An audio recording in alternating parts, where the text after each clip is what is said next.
DonInLondon, hello, January the 5th, 2009. 2009 already, nearly a decade gone of the noughties.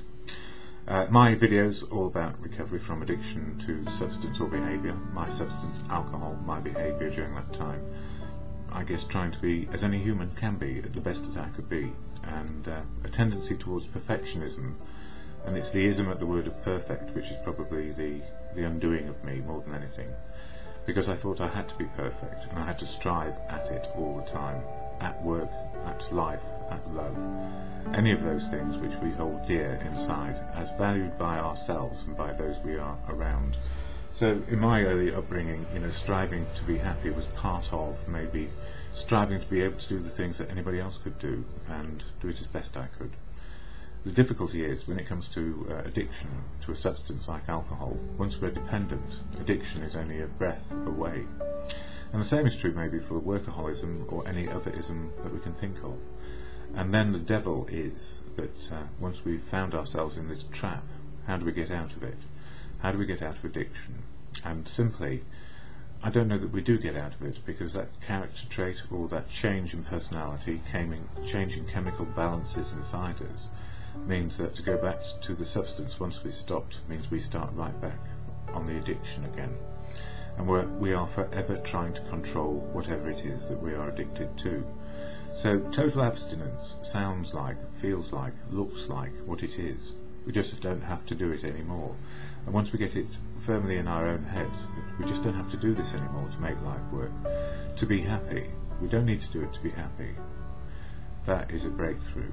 And it sounds like a very simple and obvious choice, but if you're in an addiction, it could be to food or, I don't know, any sort of the elemental behaviour that we all have, the drives that nature gave us, and sex is one of those, as is drinking, and the two go together. And obviously when people talk about sex, drugs and rock and roll, why do they talk about sex, drugs and rock and roll? They are primary motivators in our lives, and they offer some sort of happiness, and often when we go to excess and we can't step back from that abyss, then it all goes to ruin. So, people talk about live hard, die young. Well, I didn't die young. I sort of survived those years of, I didn't do drugs. That's not my story. Well, although for me alcohol was my drug of choice. So, I can dupe myself to an extent, but I used alcohol, like a lot of people do, to take the edge off, and then it just completely took the edge off me in my reality. So, what is my message about? Well, it's about recovery, simply one day at a time. And the gift is, I'm in a fellowship which helps me do that, and that's the fellowship of Alcoholics Anonymous. And I'm just getting hold of a whole load of bits of leaflets and pamphlets I got stuck in here. And, here we are. Yeah, this little piece of card, which has the Alcoholics Anonymous preamble on it. It's what I do on a daily basis. I go to meetings as often as I can. And if I go to a meeting of AA, Alcoholics Anonymous, one day at a time, it's less time than I ever spent drinking on a daily basis. So, the cure, or the curative on a daily basis, is I don't drink and I go to a meeting. And what do I learn at meetings? Well, I hear experience, strength and hope. So, here's the preamble of AA, and this is me slowing myself down into the moment of now. I need to take a slurp of coffee, I'm a bit thirsty. Also means my blood sugars are too high. I have other conditions to contend with as well as just being in recovery. Okay, AA. Alcoholics Anonymous is a fellowship of men and women who share their experience, strength and hope with each other, that they may solve their common problem and help others to recover from alcoholism. The only requirement for membership is a desire to stop drinking. There are no dues or fees for AA membership. We are self-supporting through our own contributions. AA is not allied with any sect, denomination, politics, organisation or institution.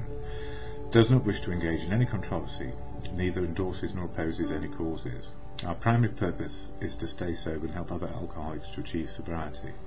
But the important thing to notice in that is, AA is not allied to anything, but any human who is unique and authentic is allied with something, maybe a sect, maybe a denomination, may have a political idea or two, can be part of an organisation or institution. and does engage in controversy and endorses and supports causes, probably. So I support the cause of the good of good conscience often. So we stay unique and authentic, and we have this one desire which keeps the fellowship going, a desire not to drink on a daily basis. And we go on a daily basis to get the experience, strength and hope and wisdom from people. And sometimes when we can't get to meetings, we use books like this, Daily Reflections, and he has one for each day of the year. So January the 5th, and this is very pertinent, total acceptance. He cannot picture life without alcohol. Someday he will be unable to imagine life either with alcohol or without it. Then he will know loneliness such as few do. He will be at the jumping off place. He will wish for an end. That comes from AA's Big Book, page 152. Only an alcoholic can understand the exact meaning of a statement like this one. The double standard that held me captive as an active alcoholic also filled me with terror and confusion. If I don't get a drink, I'm going to die.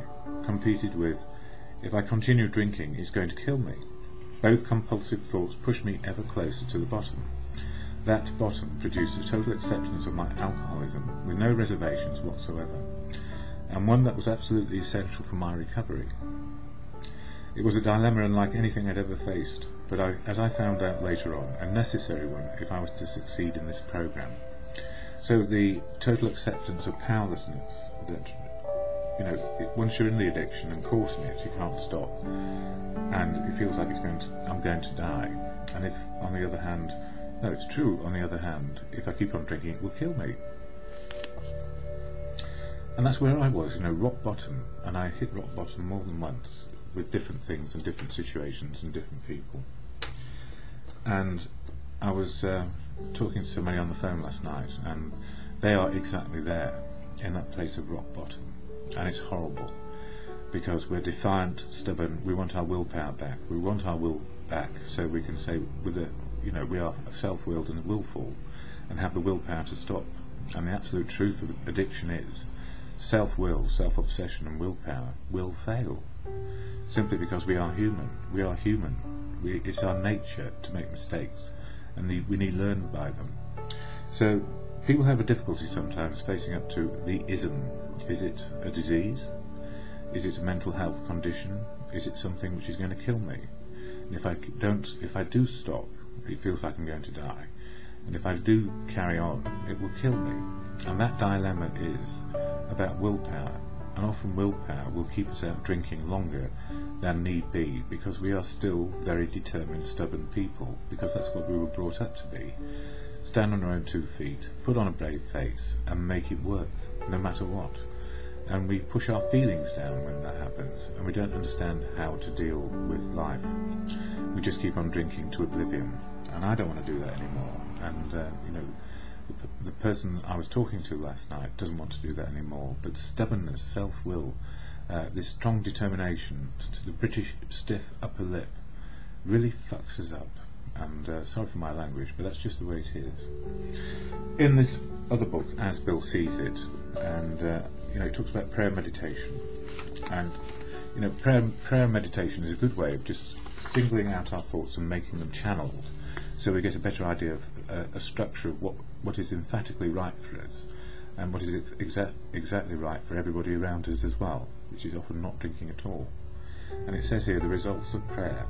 As the doubter tries the process of prayer, he should begin to add up the results. If he persists, he will almost surely find more serenity, more tolerance, less fear and less anger. He will acquire a quiet courage, the kind that isn't tension-ridden. He can look at failure and success for what they really are. Problems and calamity will begin to mean his instruction instead of his destruction. He will feel freer and saner. The idea that he may have been hypnotizing himself by auto-suggestion will become laughable. His sense of purpose and direction will increase. His anxieties will commence to fade. His physical health will be likely to improve. Wonderful and unaccountable things will start to happen. Twisted relations in his family and on the outside will be improved surprisingly as we work to the good of good conscience. More later.